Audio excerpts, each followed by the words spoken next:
Bonjour à tous, on est heureux d'être dans la présence du Seigneur. Savez-vous que vous êtes dans la présence du Seigneur si vous assistez à cette réunion sur Zoom ou sur YouTube après coup? Nous allons vous annoncer encore une fois la bonne nouvelle de Jésus-Christ et on ne s'en lasse pas. On prend ce premier chant qui dit que voilà, depuis le jour où libéré du péché, de son pouvoir, depuis le jour où Jésus est entré dans mon cœur, il y a de la joie qui ne dépend pas des circonstances. Amen, chantons ensemble. Depuis le jour où libéré de son péché, de sa douleur, mon âme à Dieu s'est consacrée. Le ciel est entré dans mon cœur, et c'est le ciel que Jésus donne au racheté de jour en jour. Il aime, il console, il pardonne, les ici-bas et pour toujours.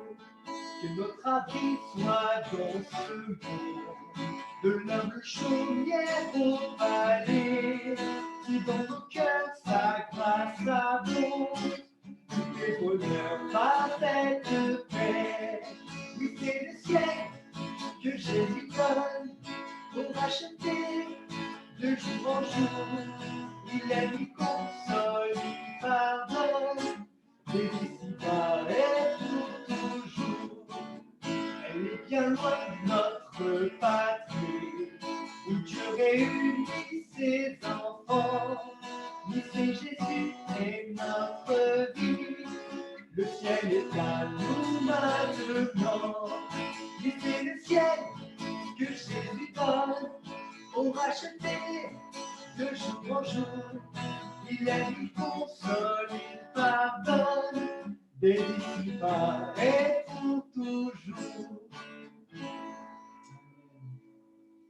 Ça dit bien que, voilà, il aime, il console, il pardonne. Voilà ce que fait Jésus. Ma joie est immense, car j'ai l'assurance que mes péchés sont pardonnés. Tes péchés, vos péchés sont-ils pardonnés?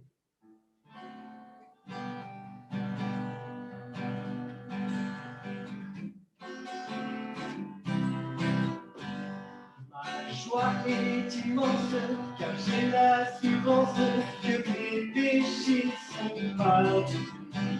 Car Jésus qui m'aime a brisé mes chaînes, mon cœur est transformé. Il m'a donné sa présence, sa paix, sa puissance, des petits pas merveilleux. Ma joie est immense, les jours je chante, Jésus me rend heureux. Ma joie est immense, car j'ai l'assurance que mes péchés sont pardonnés. Jésus qui m'aime a brisé mes chaînes, mon cœur est transformé. Il m'a donné sa présence, sa puissance, est-il pas merveilleux? Ma joie est immense, les jours je chante, Jésus me rend heureux. N'est-il pas merveilleux? Oui, il est merveilleux. Quand Jésus est devenu le maître de ma vie, tout a changé. Sa paix, sa joie ne me quittent pas. Amen. Par ces temps de pandémie, on peut dire que c'est précieux d'avoir la paix intérieure, cette paix que beaucoup de monde recherche, que très peu obtiennent. Nous vous disons, entre guillemets, le secret de cette paix, de ce bonheur. Il s'appelle Jésus. Amen.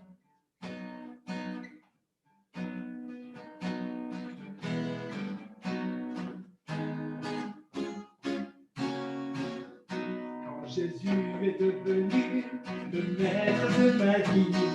Tout a changé, tout a changé. Quand Jésus est devenu le maître de ma vie.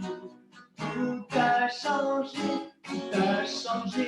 La paix, la joie ne me quitte pas. La paix, la joie ne me quitte pas. Quand Jésus est le maître de ma vie. Tout a changé, tout a changé. Jésus est devenu le maître de ma vie. Tout a changé, tout a changé. La paix, la joie ne me quitte pas. La paix, la joie ne me quitte pas. Enfant, cet autre chant qui dit « Si tu veux le bonheur, le vrai bonheur, laisse entrer Jésus dans ton cœur. »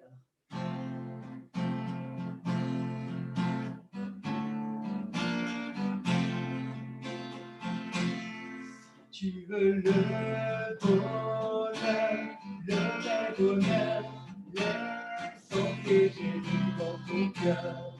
Si tu veux le bonheur, le vrai bonheur, laisse entrer Jésus dans ton cœur. Tes péchés, il efface, il te fera la grâce de transformer ton être entier pour régner sur ton cœur. Si tu veux le bonheur, le vrai bonheur, laisse entrer Jésus dans ton cœur.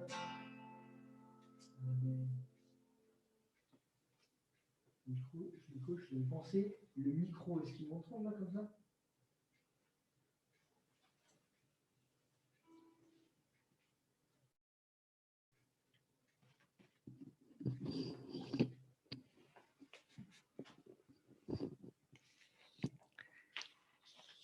Prenons ce dernier chant.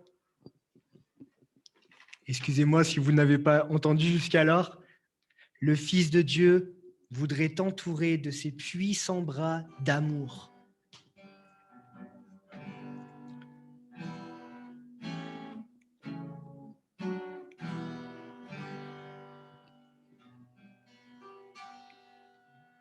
Le Fils de Dieu voudrait t'entourer de ses puissants bras d'amour. Lui seul peut combler ton âme pour toujours. Oh, donne-lui ta vie entière, son esprit plein de lumière descendra sur toi et te guérira. Jésus, oh Jésus, remplis-nous de toi. Jésus, oh Jésus,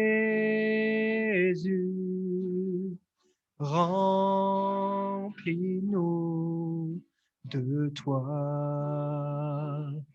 Oh, viens chanter l'amour de Jésus et proclamer son salut. Soumets donc ton cœur à ce glorieux Sauveur. Oh, donne-lui tes larmes, tes pleurs, donne-lui tous tes soucis. Tu vivras pleinement en Jésus-Christ. Jésus, oh Jésus, remplis-nous de toi. Jésus, oh Jésus, remplis-nous de toi. Amen. Seigneur, je voudrais te remercier pour cet après-midi, que tu conduis sous ta bonne main. Seigneur, merci de bénir, Seigneur, les oreilles qui vont entendre ce message. Seigneur, que, Seigneur, ces personnes qui écoutent, Seigneur, et qui écouteront lorsque nous aurons posté sur YouTube, Seigneur, dispose leur cœur. Merci, Seigneur, de bénir chacun d'entre nous, Seigneur, et que, Seigneur, à l'écoute de cette bonne nouvelle, nous soyons comme ces chants l'ont proclamé, Seigneur, transformés, Seigneur, changés, rayonnants, Seigneur, avec de la paix, de la joie, Seigneur, et du bonheur, celui que tu transmets, Seigneur, celui, Seigneur, qui ne flétrit pas, qui n'est pas bousculé, Seigneur, par les épreuves, mais qui, Seigneur, est durable, pérenne, Seigneur. Merci de bénir, Seigneur, ces moments. Merci de bénir Miko, qui a, Seigneur, cette charge et ce privilège en même temps d'apporter ta parole. Que ton nom soit béni, Jésus. Amen.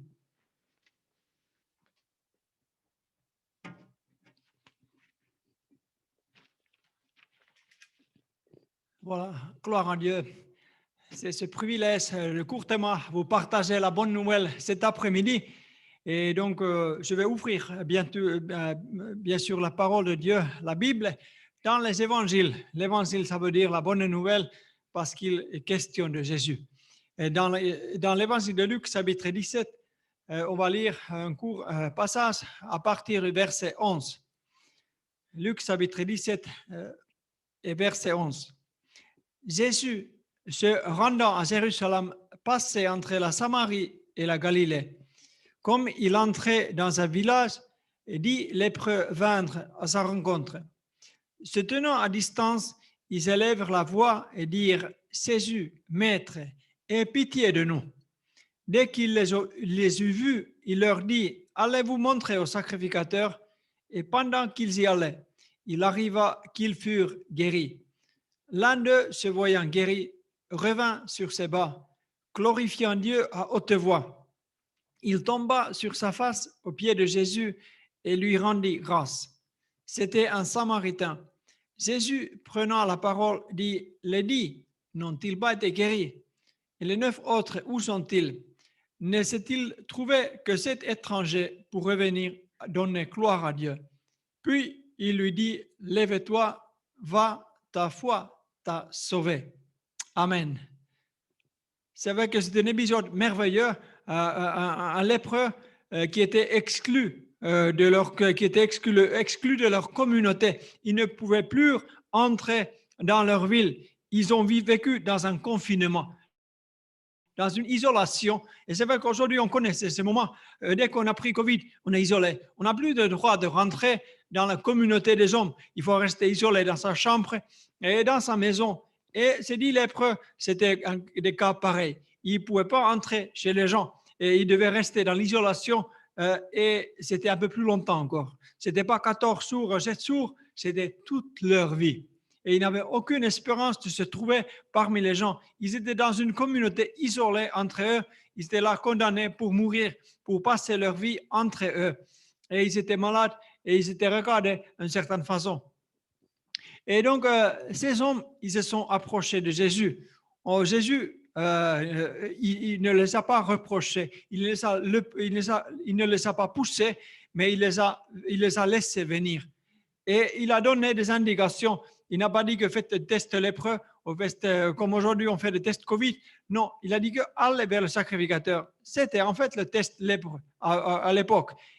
Devait un sacrificateur, si jamais cette maladie devait être guérie, il fallait l'attester par un sacrificateur. C'était à l'époque, c'était le médecin de l'époque. Il devait constater une guérison. Et là, il pouvait retourner à sa communauté. Et donc, Jésus, il a dit que vous pouvez y aller. Allez voir le médecin, allez faire le test. Peut-être que vous avez été pris par le Covid. Moi, je dis au nom de Jésus qu'allez faire le test. Allez faire le test. Et eux, ils ont allé faire le test chez le sacrificateur et ils ont été déclarés guéris. Peut-être qu'ils ont eu beaucoup de projets et tout de suite, ils sont partis pour accomplir leurs idées, leurs rêves, leurs projets. Peut-être qu'ils avaient un petit peu de foi que peut-être un jour sera un jour meilleur et ils vont être guéris. Tout de suite, ils sont devenus très occupés. Ils ont parti chacun son affaire. Mais cet homme, il a identifié la guérison. Il a retrouvé la source de guérison Il a dit que j'étais Jésus. C'est lui qui nous a commandé, il nous a donné une parole, un ordre. Allez voir le sacrificateur, allez faire le test. Et ils sont tous allés faire le test et ils étaient apparemment tous guéris. Mais seulement cet étranger, samaritain, qui était déjà vu par leur religion, par le syncrétisme, il était déjà vu comme impur par leur origine, par leur ethnie. Et ils n'étaient pas bien vus, mais cet homme, il a reconnu que cette guérison est venue grâce à Jésus. Il a voulu aller rendre grâce parce qu'il voyait que Jésus qui l'a guéri et il est parti rendre grâce et il a vu que l'origine de cette foi, l'origine de cette guérison, c'était dans la personne de Jésus. Et dès qu'il est allé rendre grâce, il a cru. Peut-être les autres, ils ont certainement cru parce qu'ils ont vu qu'ils étaient guéris, mais ils pensaient que peut-être c'est arrivé par hasard, ou peut-être qu'ils ne voyaient pas la liaison avec Jésus, ou peut-être ils avaient oublié, ou ils n'étaient pas reconnaissants du tout. En retour, ils ne voulaient rien rendre à Jésus en retour. Et ça arrive encore aujourd'hui que Jésus pardonne les péchés, mais pourtant on n'est pas reconnaissant. On s'occupe d'autres choses. On ne veut pas lui rendre on veut pas lui rendre grâce. On ne va pas lui offrir sa vie. Et on ne veut pas répondre à son amour. Mais ce Samaritain, il est venu pour répondre, pour rendre cet amour à Jésus. Il est parti pour remercier Dieu. Il est donné gloire à Dieu et remercier Jésus. Et par cette fac, son retour à l'appel, l'amour de Jésus, il a dit que lève-toi, va, ta foi t'a sauvé. Il a reconnu son sauveur et il est parti la visiter personnellement. Et Jésus, aujourd'hui, il fait encore ses actes. Donc, ces hommes, ces lépreux, ils ont vécu dans un isolement. Aujourd'hui, on vit dans le confinement partiel et certains entières. Certains vivent dans une isolation à cause du Covid. Ils ne peuvent pas sortir. Mais sachez que Jésus peut entrer dans votre chambre. Même si vous regardez cette émission, Jésus peut venir et poser sa main. Il n'est pas limité par vos murs, par vos portes. Il peut venir poser sa main et pour que la Covid soit guérie. Et encore, il y a un Covid plus important et plus dangereux dans la vie. Il s'appelle le péché. Et déjà dans la loi de Moïse, cette maladie contagieuse qui s'appelle la lèpre, et il y avait des conseils bien particuliers. Comment traiter cette maladie qui s'appelle la lèpre? Et souvent, nous faisons une liaison avec la maladie de lèpre et le péché. Parce que le péché, c'est vrai que quand on côtoie des gens qui vivent dans les mauvaises habitudes, dans le péché, on devient un peu pareil. Facilement, on devient pareil et c'est contagieux. On commence à imiter des gens. Comme les gens qui font du bien, ils influencent aussi d'une façon positive. Mais des gens qui vivent pas bien, qui ne suivent pas Jésus, et par leur façon de vivre, on tente de ressembler. Et donc, la lèpre, c'était pareil. Et les lépreux, ils n'étaient pas capables, ils n'étaient pas aptes de vivre dans une communauté. Ils n'étaient pas aptes de pratiquer des relations saines avec les autres, bien sûr, par leur maladie. Ils étaient exclus. Pareil, le péché, ça contamine notre cœur.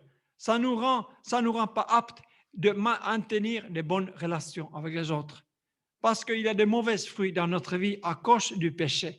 On doit vivre dans une isolation. Si on est physiquement prêt, mais dans les pensées, dans le cœur, on est loin. On ne peut pas s'approcher d'un autre être humain et on ne peut pas s'approcher de Dieu parce que le péché a souillé notre cœur. Le péché, c'est comme une lèpre.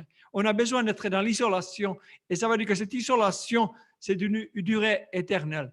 On serait éternellement séparé de Dieu, éternellement séparé du peuple de Dieu si la maladie du péché n'est pas guérie dans notre cœur.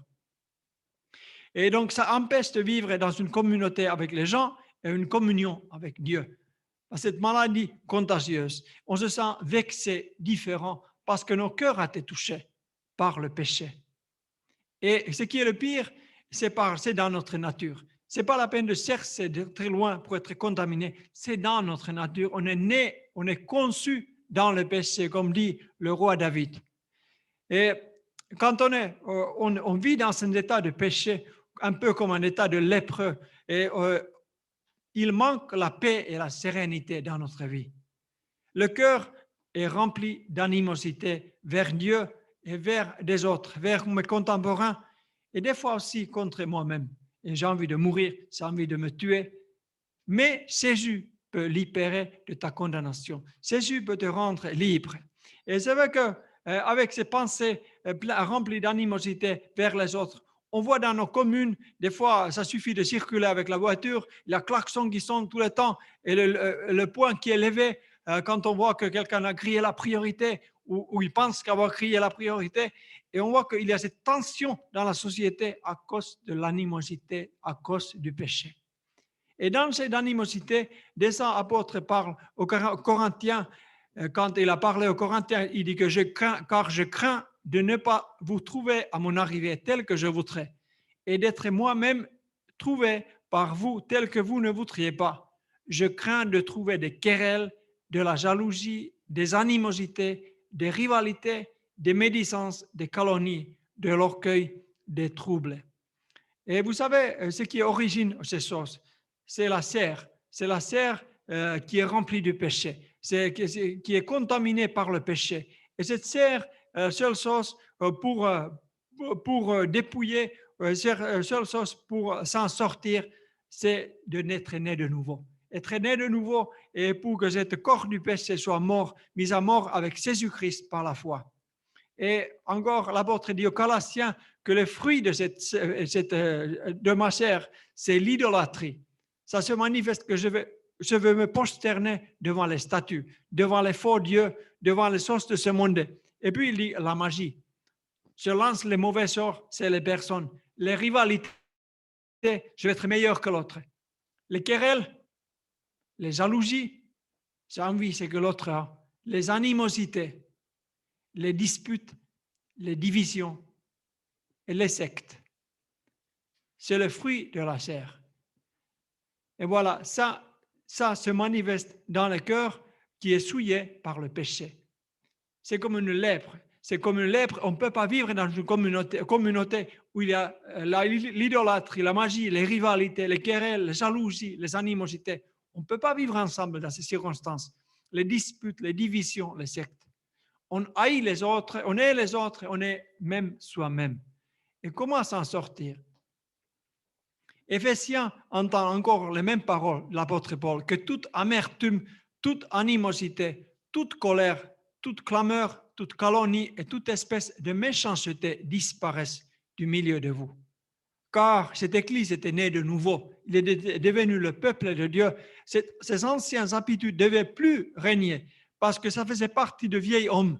Les vieils hommes étaient souillés par le péché. Et maintenant qu'ils étaient nés de nouveau, ils avaient l'accès à la source de vie, accès à le fruit de l'esprit, accès à une transformation.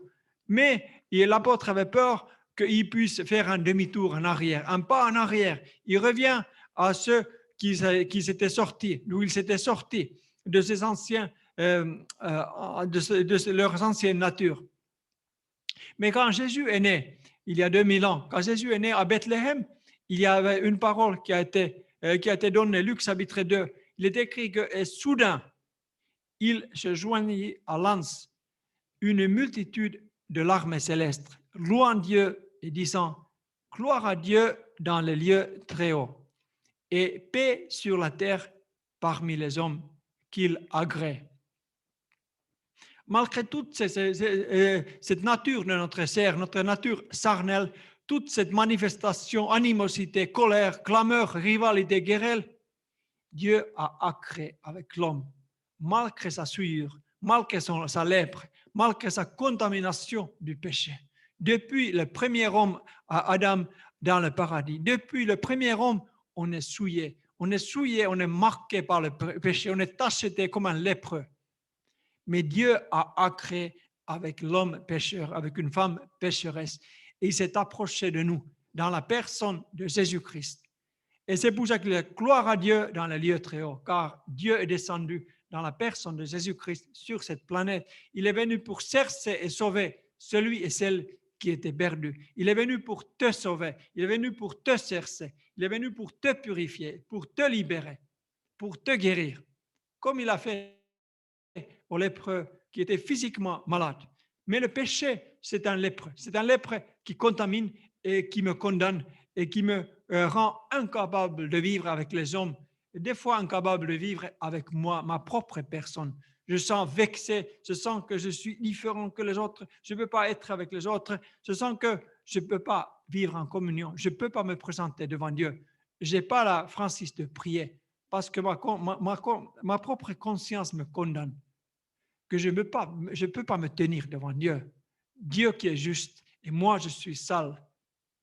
Si c'est ton sentiment, sache que Jésus peut te libérer cet après-midi. C'est lui qui est venu du ciel et quand il est venu sur cette terre, les gens sont loués et l'armée des célestes, ils ont exprimé leur louange, ils ont dit gloire à Dieu dans le lieu très haut et paix sur la terre parmi les hommes.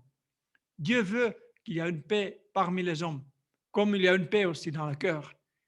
Mais la paix, ce n'est pas seulement une absence de combat, ce n'est pas une paix extérieure, mais que dans le cœur, dans l'intérieur de mon être, il y a une paix. Et ça va provoquer une paix extérieure. Que dans mon cœur, mon cœur est dans la paix, c'est à l'extérieur, cette paix se reflète.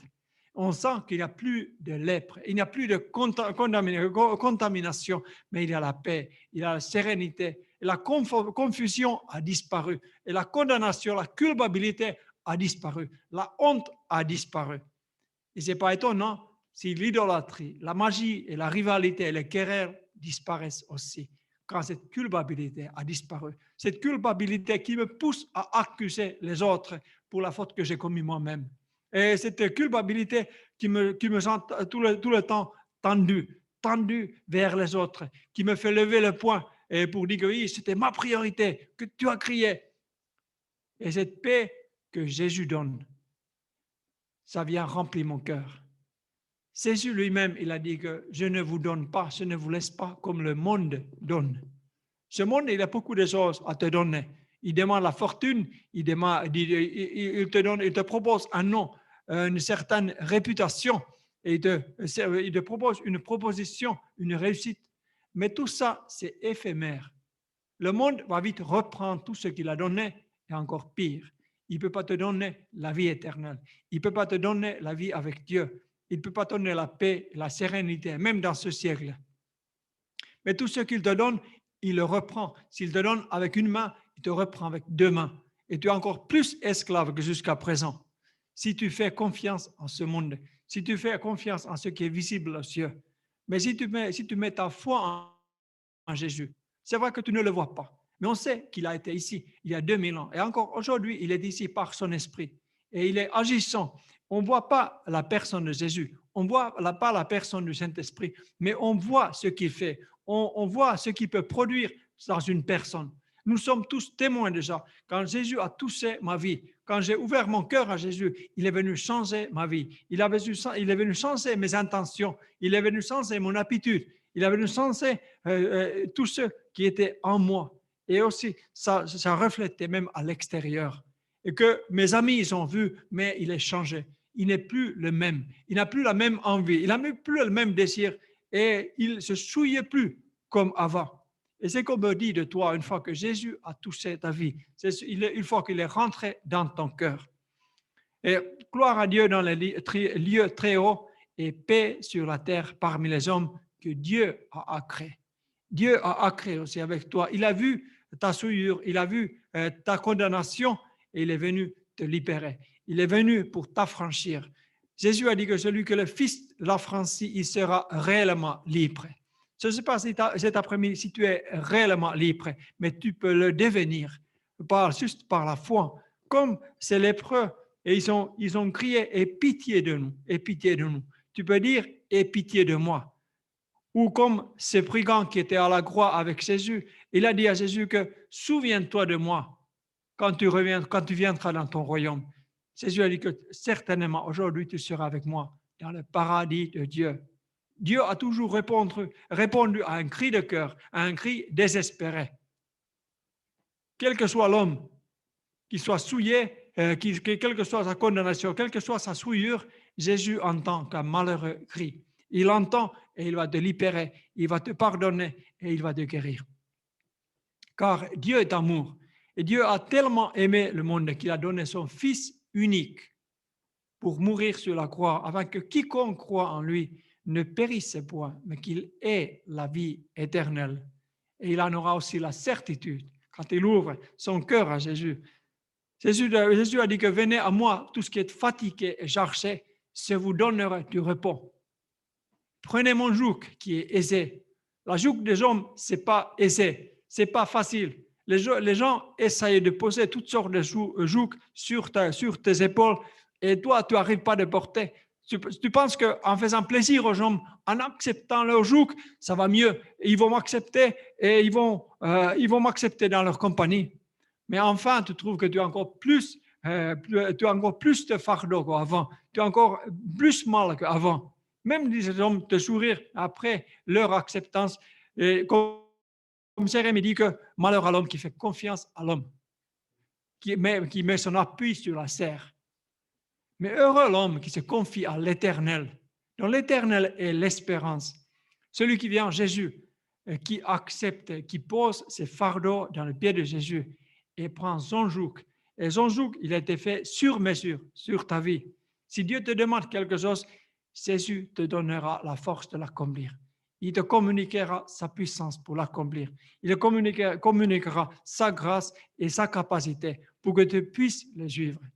Mais si, tu dois le désirer. Il faut que toi, tu le veux. Il faut que tu désires. Comme ces lépreux, ils ont dit que aie pitié de nous. Ils avaient besoin de la pitié. Ils avaient besoin de la guérison. Ils avaient besoin de la délivrance. Et ils voulaient se trouver de nouveau parmi les hommes.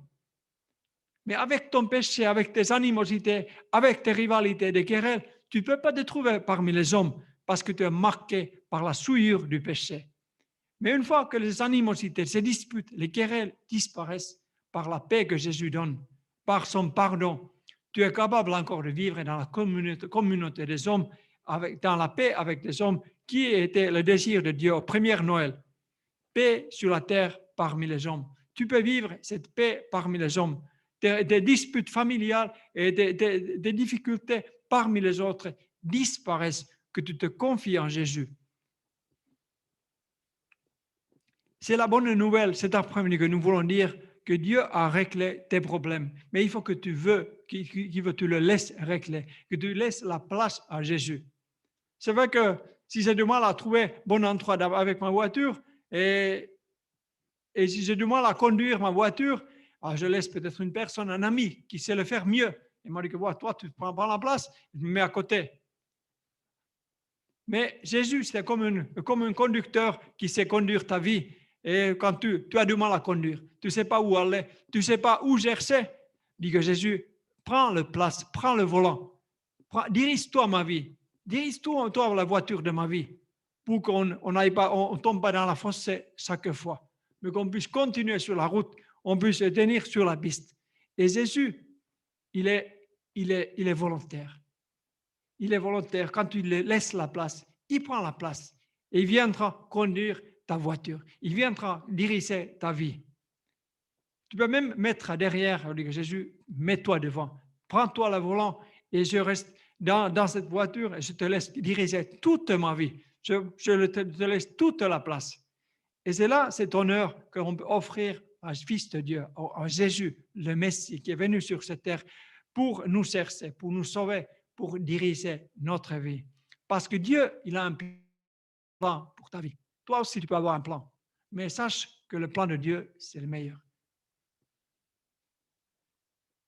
Moi, chez mes beaux-parents, j'ai reçu une bouteille, un cadeau. Il est marqué le plan de Dieu. Mais il y a beaucoup de gens qui pensent que le plan de Dieu se trouve dans la bouteille. Un jour-là, je mange dans la bouteille d'alcool, bouteille de vin. Et quand ils s'enivrent, tout paraît plus éclairci. L'avenir semble meilleur, mais le jour du lendemain, tout est aussi sombre et encore pire qu'avant. Les gens, ils peuvent trouver des soulagements éphémères par les trocs, par l'alcool, par les choses comme ça. Mais ça ne va jamais sortir personne de leurs problèmes. C'est juste un soulagement très éphémère et même dangereux qui veut briser les familles, briser les relations encore plus et poser des problèmes même avec les autorités. Mais Jésus, sa solution est meilleure et sa solution est lui-même. il-même, il est le chemin, il est le chemin, la vérité et la vie pour ta vie dont tu as besoin. Donc, je ne vais pas aller plus loin, mais je vais juste te proposer ce que j'ai goûté moi-même. J'ai goûté il y a 30 ans, j'ai goûté la personne de Jésus. C'est-à-dire que Jésus, si tu veux me pardonner, j'ai besoin de ton pardon. Viens changer ma vie, viens remplir mon cœur. Et il est venu avec sa paix. Le jour même, j'ai pu dire que maintenant, si je dois quitter cette terre, la destination est claire. La destination a été décidée par Dieu lui-même. Celui qui croit en moi ne mourra point, dit Jésus, mais il vivra avec Dieu l'éternité. Et combien c'est bon d'avoir cette espérance en Jésus, car on ne sait jamais quand la vie finira sur cette terre. Ça peut arriver jeune, ça peut durer longtemps, mais un jour, ça va finir sur cette terre. Et la destination que Jésus nous offrait, c'est l'éternité avec Dieu, l'éternité avec le peuple de Dieu et l'éternité dans le bonheur de Dieu. Et cette bonheur commence déjà maintenant que tu ouvres ton cœur à Jésus. Sa paix viendra à ta part et lui-même, il viendra remplir ton cœur et son esprit de soutien dans toutes sortes de combats, tribulations et difficultés que tu peux affronter sur cette vie. Jésus a dit que dans le monde, vous avez la tribulation. N'ayez pas peur, car j'ai vaincu le monde. Jésus a vaincu le monde et tes combats. Il peut te soutenir. Et quand il y a une tempête, il peut être dans la tempête à côté de toi. Et des fois, il dit même à la tempête que tais-toi, calme-toi. Ce sauveur merveilleux que je veux te proposer, je veux te conseiller cet après-midi d'accepter et demander son secours, car c'est lui qui est puissant, c'est lui qui est aussi volontaire, car il est venu pour sauver et chercher. Et son amour est grand, l'amour de Dieu est grand. Dieu n'est pas quelqu'un qui te cherche pour te punir, pour te frapper, mais quelqu'un qui puisse te bénir et qui puisse vraiment t'encourager à aller de l'avant et aller de l'avant avec lui. Merci Seigneur. On va prier ensemble. Seigneur, merci pour tes paroles que tu as laissées. Merci pour tes œuvres qui sont tellement merveilleuses, Jésus. Et Seigneur, c'est vrai qu'on t'a tué innocemment, on t'a cloué sur une croix pour nous communiquer ton pardon, le pardon de Dieu. Et Jésus, tu as accepté mourir pour que nos péchés soient effacés et pardonnés. C'est la solution pour le lèpre, c'est la solution pour le péché, c'est la solution pour la maladie, Seigneur. Et tu as payé ce prix et tu as offert cette solution à toute humanité. Et Seigneur, nous voulons aujourd'hui être cette nation bénie, Antoine, cette nation bénie, ce peuple béni qui reçoit ton pardon, ce peuple béni qui reçoit ta guérison, Seigneur Jésus, ce peuple qui crie vers toi. Seigneur, merci que ta main n'est pas courte, mais cet instant, ta main veut s'étendre à une personne qui crie vers toi, Seigneur. Merci de la libérer, Seigneur, libérer de sa culpabilité, de sa condamnation, Jésus. Oui, tu es son sauveur. Merci qu'il peut ouvrir son cœur à toi. Il peut confesser de sa propre bouche que Jésus, je veux t'accepter. Je veux que tu sois mon maître. Viens enlever ma culpabilité. Viens enlever mes peines. Et viens guérir ma maladie, Seigneur. Merci, Seigneur, pour ton œuvre merveilleuse. Gloire à ton nom. Alléluia. Béni soit ton Jésus. Amen. Gloire à Dieu. Si tu as fait cette prière tout à l'heure avec moi vers ton Dieu, sache que Dieu a entendu. Jésus a entendu. Il est venu pour te visiter, il est venu pour rester avec toi. Continue à lire sa parole. Ouvre la Bible ou si tu n'as pas une Bible, contacte-nous et on va te communier, on va t'envoyer une Bible. Et sois présent dimanche matin. On a toujours la culte d'adoration dans ce lieu, dans cette salle ex-évangélique de Givors, 34 rue Joseph Liotto. À 10h chaque dimanche matin, on adore, on bénit Dieu. Ensemble, on le rend grâce comme cette lépreux qui est retourné à remercier Dieu de ce miracle qu'il était opéré dans sa vie. Voilà, que le Seigneur te bénisse et on te souhaite une bonne semaine, un bon après-midi.